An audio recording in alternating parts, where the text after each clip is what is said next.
In front of me is OUKITEL WP36, and today I would like to show you how you can use voice recorder.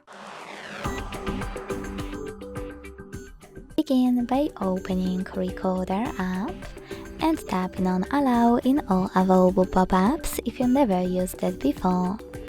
Then hit this gear at the bottom left corner, manage all of those settings and go back.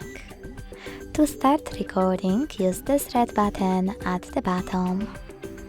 As you can see, recording is on. You can pause it or unpause it using the same button.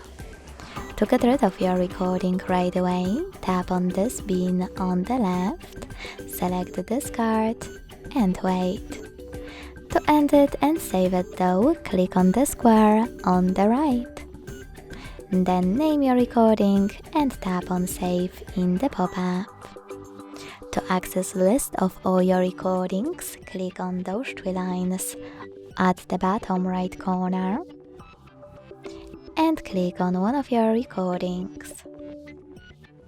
To go back to the list, use this dot at the bottom left corner.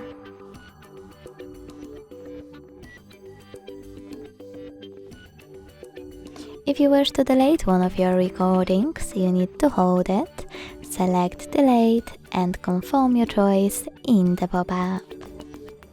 Thanks so much for watching. If you enjoyed this video, leave a like, comment and subscribe. Bye!